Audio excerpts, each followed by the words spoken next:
喂，大家好，歡迎翻到嚟 Dos Channel 啊！今日就帶大家食一間環境好噏得，價錢又好貴，但係評分又好高嘅點心鋪。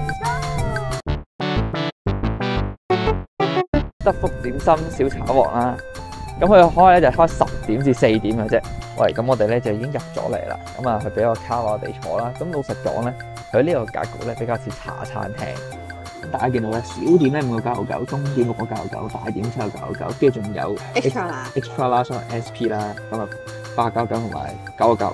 但係茶錢好平。係咁，茶錢係相對平。咁但係呢啲點心嘅價錢咧，老實講拍得住大酒樓嘅價錢。仲要啊，大家要留意啊，係啦，呢度咧係冇任何特價點心，即係唔會話咩早茶優惠啊、下午茶優惠，完全冇。OK。咁但係留意翻呢個咁嘅價錢咧。喺呢個位置咧係相對貴，呢度咧就係7蚊乾炒牛河嘅隔離嚟嘅，咁所以佢嘅價錢咧真係好進取。咁我哋咧最後就見咗一個德福流沙包啦，一個蝦餃王、燒賣、粉果、炸兩同埋鹹水角嘅，咁啊總共6個。咁價錢咧留翻最尾先講啦。A few moments later， 喂，大家好，咁我哋係等咗大概10分鐘啦，咁咧就嚟咗2個點心，第一咧就係好大粒嘅蝦餃喎。呢個蝦餃係咪就 XL 嗰個蝦餃？咁另外一個咧就係嚟一個潮州粉果，咁3粒嘅。仲有辣椒油。係啦，蝦餃咧個皮係好薄，係應該我哋嚟咗多倫多之後食過最靚仔嘅蝦餃啦。咁其他地方咧個蝦餃都好大粒，但係通常咧個皮咧都會好厚嘅。咁呢個咧望落去就最薄嘅。我已經急不及待咁樣去拎呢個蝦餃啦。咁另外講一講啦，呢度咧雖然茶位咧係個半，咁但係佢呢個鐵觀音咧幾好味。佢冇苦澀味啦，有少少回甘啦。食過幾間平價茶樓咧，咁佢個茶咧係好麻麻，1個半至2蚊咁樣。咁但係呢度個茶就係最好飲嘅。佢隻蝦咧係好新鮮彈牙嘅蝦。哦，試一試啦。都唔係最焦噶啦，好彈牙㗎，但係佢冇筍喺入邊嘅，所以冇嗰啲筍香。咁對於呢個唔食筍嘅人嚟講咧，我又覺得 OK。同埋佢入邊都勁多隻蝦，係原隻嘅蝦啦，唔係切碎咗嘅蝦粒。咁我就會話佢入皮咧係最薄啦，做得最好啦。咁但係入邊嘅蝦咧真係大粒同埋原隻嘅，咁但係入邊有冇筍就輸蝕少少。同香港嘅酒樓比咧，其實都係差唔多，只不過佢係大粒啲咁樣。貴得有冇道理呢個蝦餃？會咁講，佢喺多倫多嘅點心咧，暫時係我哋食到最好食嘅蝦餃。喺香港嚟講咧，就係大粒啲嘅蝦餃咁樣咯。咁值得咧就見仁見智啦。呢個辣椒油都係多倫多平均水平，就係唔係咁香，唔知點解。點解佢哋唔用你咁勁咧？呢粒粉果咧，其實佢本身咧就已經穿咗噶啦。我呢個咧一夾起佢個皮都係穿咗，個皮薄，個皮真係好薄。咁啊睇下入邊咧有冇芫茜啦，因為表面上睇落去咧佢冇綠色嘅。佢入邊有蝦米，好香。佢蝦米好出，一食落口咧就係蝦米味道，跟住咧就有花生啦，有大量嘅肉碎、韭菜咧。同一般香港嘅粉果唔同咧，香港嘅粉果有一半係吉噶嘛，係食個粉噶嘛。而呢個咧佢好似餃子咁樣啊，燒到滿晒。老實講，我係個粉果贏個蝦餃。我未食過咁薄皮嘅粉果啦，我覺得幾好。可能係咪因為呢度芫茜好難揾，所以佢冇芫茜？會唔會喺度啲人多數都唔食芫茜，所以唔放芫茜？你明唔明？呢個係我食過最好食嘅粉果，沒有之一。係好食過香港嘅粉果。鹹水角咧已經嚟咗啦，咁咧都係3粒，好大粒嘅。呢個德福流沙包嚟咗，咁呢個包咧就係呢間餐廳嘅唯一一個包點，而且係呢度嘅特色嚟嘅。等佢攤重少少先試下。同一個時間咧，特色炸兩咧已經上咗碟啦。哎呀，你睇肉鬆啊，肉鬆好貴㗎。係有肉鬆啊，各位，肉鬆啊。咁有啲啦。咁佢叫做特色炸兩啦，除咗肉鬆之外，佢仲係切好咗一塊塊。份量咧大概咧係2條左右嘅啫。出邊嘅炸兩腸通常有3條，佢呢度切開咗咧，但係其實應該實際上應該得2條咯。咁但係靚啲咁樣咯。費事啲肉鬆就跌晒，你應該淋豉油上面，係咪？嗰啲肉鬆咧係辣嘅喎，啱啱試咗，試佢。個豉油都係甜豉油嚟嘅。咁個炸兩咧，佢入邊嗰個油炸鬼咧係夠脆嘅，亦都有足夠嘅韌性，咁就冇翻炸乜嘢啦，咁都係深烤新鮮嘅。比起呢度平均嘅酒樓咧，佢個腸粉皮比較厚，但係未去到一個唔好起嘅程度，即係因為佢都仲係滑嘅，就唔係食落去會張住嗰個質感，所以佢厚得嚟咧，我覺得仲係冇問題嘅。對肉鬆食落去好似冇乜個感覺。我因為啱啱嗰嚿冇肉鬆啦，我而家再試一試一嚿有肉鬆嘅。佢啲肉鬆咧，其實冇乜存在感。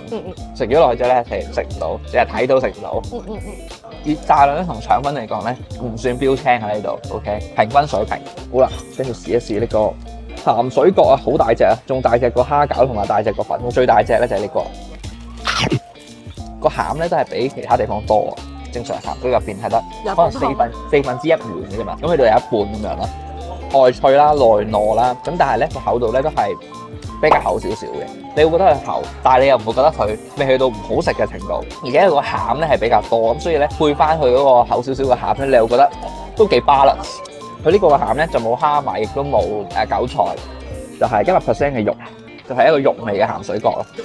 深烤我哋試咗4個都冇負評，果然係貴得有啲道理。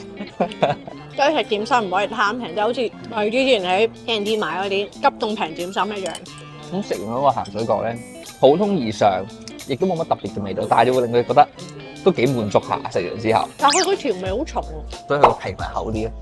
你會覺得 balance 啲。如果佢皮薄嘅話，就覺得好鹹。咁佢個燒賣就嚟咗啦。個燒賣個賣相就唔係咁靚。係啦，你大家會見到咧有好多芡喺度，係佢個芡汁喺上面。咁佢啲蝦上面都有好多芡，係一嚿嚿嘅芡，可以用筷子撩一嚿芡出嚟。呢個就係芡。所以我唯一咧擔心呢度個燒賣咧唔係咁好。但係佢上面係蝦都唔係蟹子，係一隻完整嘅蝦。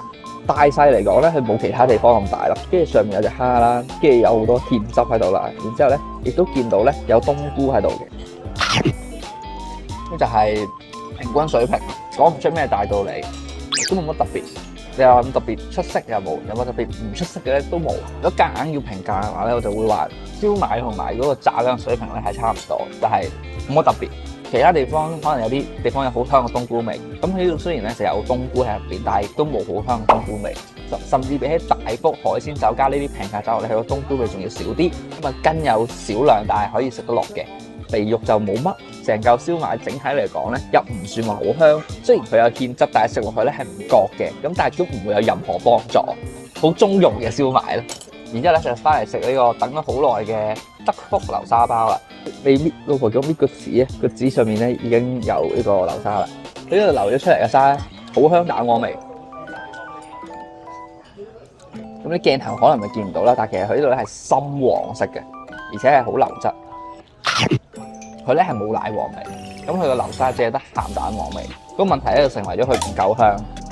另外，因為佢嗰個包皮咧比較厚啊，你會覺得食到一半咧佢就冇乜餡，亦都冇乜味。咁我相信咧都係因為呢一間鋪頭咧，除咗整呢個包之外咧，冇整其他包，所以就對於包皮嗰個控制咧唔係咁好啊。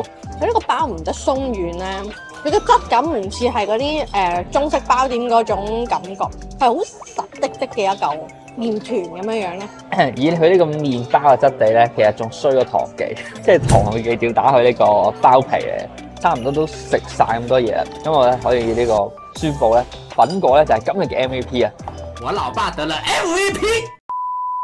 第二個 tier 咧就係蝦餃同埋鹹水角，係啦，咁咧就係比出邊做得好，或者食完之後咧覺得都唔錯嘅。跟住第三咧就係腸粉同燒賣，就係一般般啊，但係就 OK 嘅。咁啊最尾就係咧，反而呢個佢特色嘅德福流沙包咧，我有排到最尾嘅，即係最第一個 tier，因為雖然佢個餡係流心，但係除咗個餡流心之外咧，就冇乜任何特點或者係令人 impress 嘅地方。A few moments later，我哋咧就已經食完出翻嚟啦。咁咧最後我哋俾咗60蚊啦。其實諗住俾多2蚊，不過佢急不及待咧已經收走咗個盤啦。想俾多啲 tips 咧，佢都冇辦法。食咗6個點心，咁啊2個人就60蚊啦。咁就係平均計翻咧就10蚊一個點心啦。咁老婆覺得呢個質素值唔值咧？一次半次可以咯，但係你話個禮拜都過嚟食點心，荷包會乾糖咗先。即係1個月咧可以過嚟食一次嘅。其實雖然佢比其他酒樓貴少少啦，咁但係佢質素咧的而且確咧都係好少少。貴好似貴1倍咯，我哋之前食平價點心食都係30唔係，佢比平價點心咧就差唔多貴成差唔多70% 咁上下嘅。咁但係若果你話係比起正常嘅酒樓嘅價錢咧，貴大概20至30% 左右啦。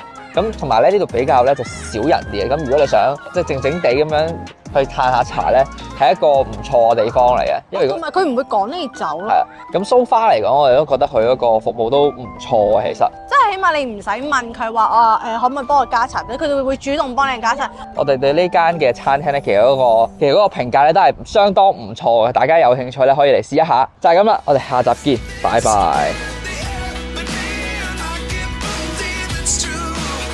Just be surprised, excuse